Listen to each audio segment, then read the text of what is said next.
Hello, beautiful people! Ito po ay para sa inyo. Para swertehin po tayong lahat. Ayan po. Yan po ay lucky 7. 7 po lagi ang binabagting-bagting ko po, no?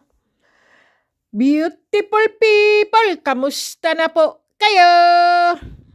Ngayon po ay hindi po ako nang hunting dahil po malamig at baka po uulan yata po ngayon, araw na to. Kaya hindi po ako nang hunting. Mahirap na pong magkasakit dahil po alam nyo naman po ang tumatanda na po at nagkakaedad.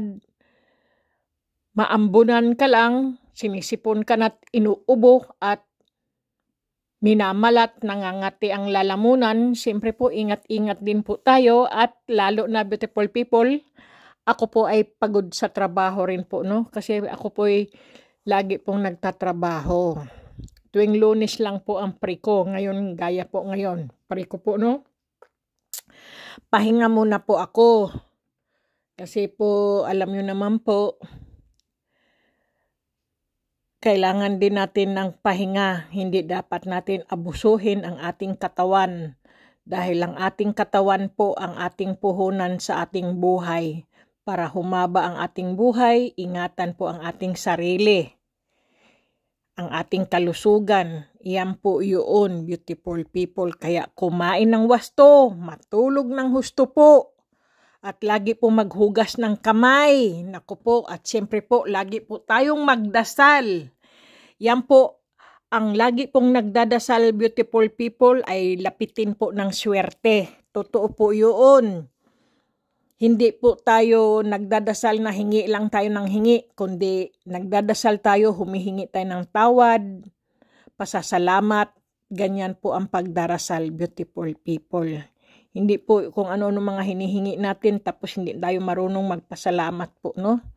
Kaya minsan po, binibigyan tayo ng mahabang buhay, binibigyan tayo ng swerte ng Panginoon Diyos po kung tayo ay madasalin, pero tayo ay gumagalaw. Hindi po tayo yung dasal lang ng dasal, wish ng wish, hiling ng hiling, pero hindi naman po tayo gumagalaw. Kumbaga po ay hindi tayo nagtatrabaho, umaasa lang tayo sa mga hingi, sa mga padala o kahit ano pang mga bagay na bigay, ay hindi po. Kailangan po gagalaw tayo, gagawa tayo ng paraan, maging wais tayo, maging maabilibidad, at maging matalino po tayo sa ating buhay po. Dahil kung hindi, wala din pong tutulong sa atin, beautiful people, kundi sarili lang din natin.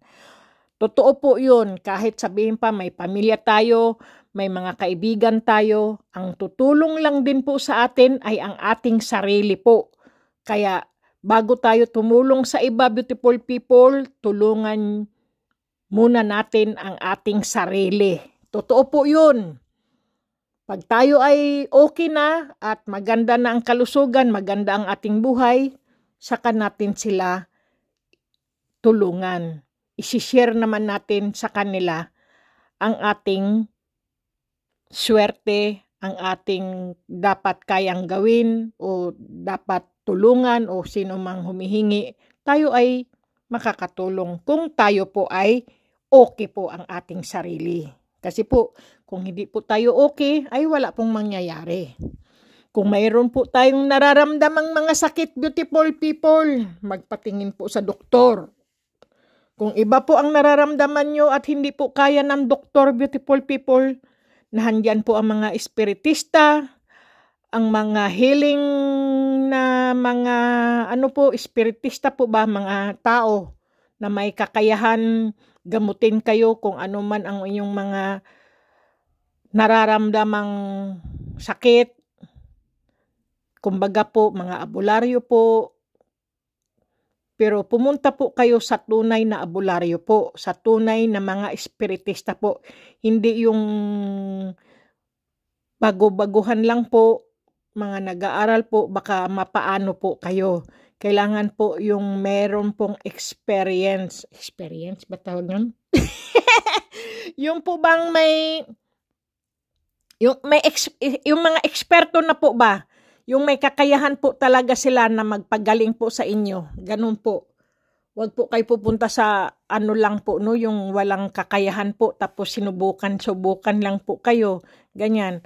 Ay hindi po kayo gagaling. Kailangan po yung pong talagang may experience. Yung mayroon po talagang ano po siya, kakayahan na gamutin kayo at alisin ang mga nararamdaman sa inyong katawan. Pero alam niyo, beautiful people, kayo rin po ang magpapagaling sa inyong sarili po eh. Isipin nyo na kayo'y gagaling, hindi yung iisipin nyo, hindi, wala na yata akong kagalingan, wala na yata akong swerte. Wag nyo po yung sasabihin kasi po negative po yun. Ang sabihin nyo po, gagaling pa ako, sasaya pa ako, ganoon po, lulusog pa ako, makakapamasyal pa ako, makakakain pa ako ng masarap, makakainom pa ako ng masarap, kung ano-ano po, magta-travel pa ako, ganyan po, makakalakad pa ako, lalakas pa katawan ko. Isipin nyo po yun, beautiful people. Samahan nyo po ng dasal. Totoo po yan, mga sinabi ko po. Totoo po, beautiful people. Pagka tayo nagdadasal po, kailangan galaw-galaw din po tayo. Huwag nating sabihin na may sakit ako, nanlalata ako. Hindi po yan makakatulong sa inyong ano po. Kailangan po, pag alam nyo pong may sakit kayo, pumunta kayo sa doktor para po maagapan kagad ang inyong mga sakit, ang inyong mga nararamdaman po. Magpa-doktor po kayo. Huwag po kayong mahiya at tatamad-tamad at lagi lang kayong nakahiga, nakababad sa kama, sa papag o sa upuan o hindi kayo tumatayo. Hindi po kayo gagaling. Kailangan po tulungan nyo po ang inyong sarili, beautiful people. Totoo po yan. Kasi po, siyempre po, hindi po lahat ng tao ay tutulungan kayo. Hindi lahat ng tao ay may tiyaga sa inyong mag-alaga. Hindi po, kailangan po talagang tiisin nyo po na kayo ay makagalaw. Isipin nyo na gagaling kayo dahil sa pamamagitan nyo ng inyong sarili, sa isip nyo, kayo ay gagaling. Gagalaw po kayo, tumayo po kayo. Ganun po. Kung gusto nyong umasinso, ayun, huwag nyo pong ipaubaya sa ibang tao ang inyong mga negosyo. Kailangan kayo na handyan din. Kayo din ang hahawak. Okay? Bakit ba napunta tayo doon, beautiful? Naku po, tumawa na naman tong ing-ing na to. Pasensya na, beautiful people, ha? Wala lang tayong ma-vlog, wala lang tayong masabi. Pero kunin nyo lang po ang, ano tawag dito, yung mga nasabi ko po, yung magaganda. At kung yung iba naman po ay hindi maganda, ay iris-iris nyo lang, beautiful people, no? Kaya pala po ako nandito. Ito po ang aking, ano po, yung aking subscriber, beautiful people, ay, ano niya po, na 5, ano ba tawag nito? Ang bango naman, kalayo-layo pa niya sa aking naaamoy ko na po. Yung tungka beans po ba? Kasi po, yung napadalhan ko po yung isa kong subscriber po, siniwerte po siya sa negosyo. Lagi po siyang may pera sa wallet niya. Hindi po siya nawawalan ngayon ng pera, beautiful people. Lagi po siyang may pera. Yun ang lagi niyang kinikwento sa akin. Wag ko na lang daw ilagay sa Facebook yung kanyang pinadalang mga sinabi. Sabi niya, ma'am, sa atin na lang po yun. Wag nyo na lang pong ilagay sa Facebook, sabi niya. Kasi minsan, beautiful people, kapag ang subscriber ko po ay siniwerte po, gusto ko rin po, isinishare ko rin po yung nalalaman ko po sa kanya na, wow, paano na naman yung aking subscriber, siniwerte na naman ang isa kong subscriber. Ganun po ba? Kaya nilalagay ko po sa Facebook, no? Yung iba naman po, kahit siniswerte, hindi po niya sinasabi. Pero okay lang din yun, beautiful people. Mabuti din yun. Kasi alam nyo naman po, ang swerte, hindi dapat natin pinagsasabi po para hindi po siya magtampo o umalis. Ganyan po ba? O magsawa sa atin, kailangan po ang swerte natin ay yakapin natin. Ganyan, mahalin natin ang dumating na swerte sa atin. Ganyan po. Pagka sobra-sobra naman, beautiful people, ang swerte, ay ishare nyo naman po sa iba. Okay? Ganito po, 5 po ang kanyang sa akin. Ayan, ipadala ko po yan. Ngayon kasi hindi ko po alam kasi bibili pa po ako ng box na karton po ba? Ilagay ko po siya. Ayan po. Ilan ba yung sinabi niya? 5. Ayan po, 5 po yan. Ayan, 1, 2, 3, 4, 5. Hiling niya po to sa akin. At hintayin ko na lang yung ayan. Anuhin ko na lang po yung sinabi niyo po. At saka mutya ng gabi po. Kasi sa sobrang sipag daw niya, ay minsan sumasakit daw yung kanyang balakang, baywang, tuhod, at tadyang. Ito po kasi ang mutya ng gabi, beautiful people, ay maganda po ito. Talaga po. Ibabad nyo lang po siya sa tubig at yung pinagbabaran po niya ay inyong iinumin po.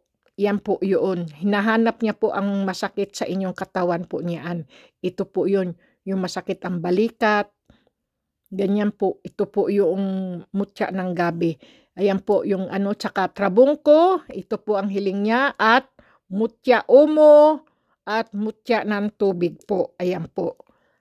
Ang mutya ng tubig ko po ay tunay po yan na crystal, beautiful people. Kaya maganda siyang ibabad sa tubig din po. Maganda po siya. Alam niyo po ang mutya ng tubig ay nagpapalambot po yan ng puso.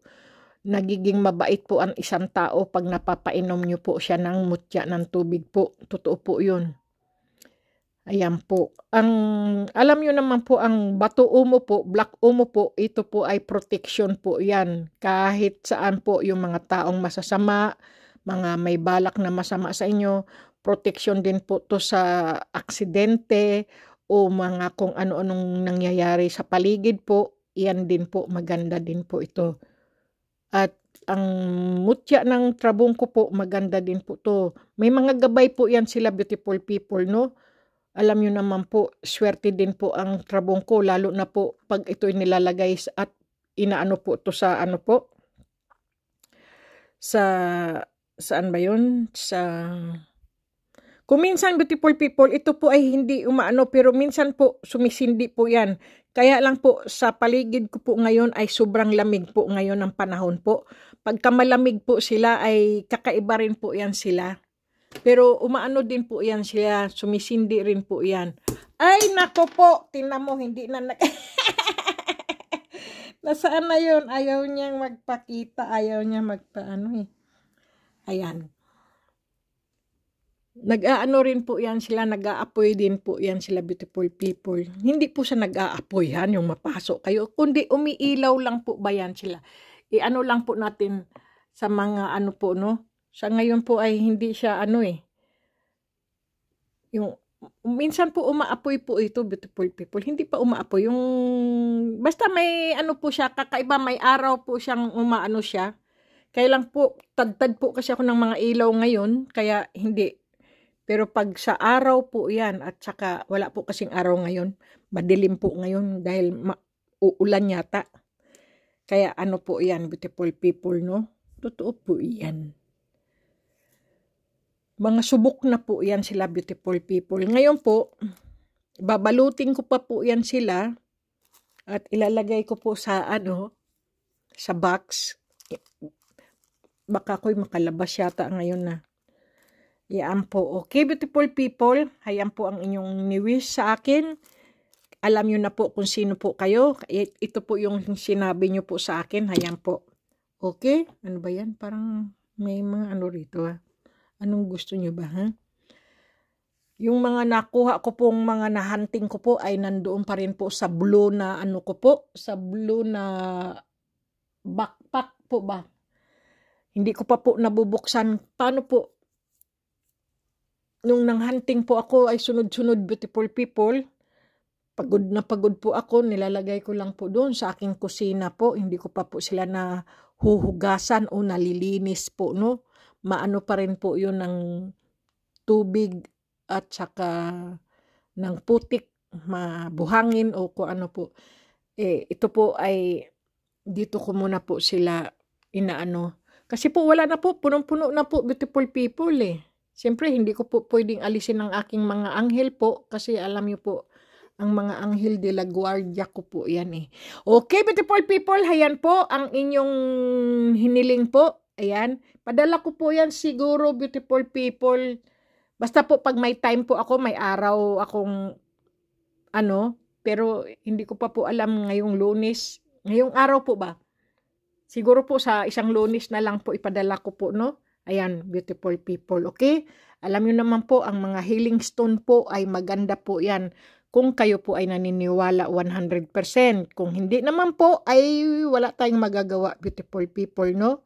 Okay, beautiful people, God bless po. Ingat po kayong lahat. Good luck po. Kailangan po maging mabait po tayo kasi po kailangan pagka mabait po tayo, nakatingin po ang langit sa atin kung anong ginagawa natin. Pag mabait tayo, siniswerte tayo. Ganoon po, binibigyan tayo ng swerte ng langit kapag tayo ay mabait po at saka hindi yung nakikialam kung ano-ano diyan, beautiful people, no? Hayaan nyo lang po sila para walang away, hindi tayo makasakit ng damdamin ng ibang tao po. Hayaan nyo lang kung anong nakikita nyo, sa inyo lang po yun. Okay? God bless, beautiful people! More blessing po sa lahat at sa atin lahat.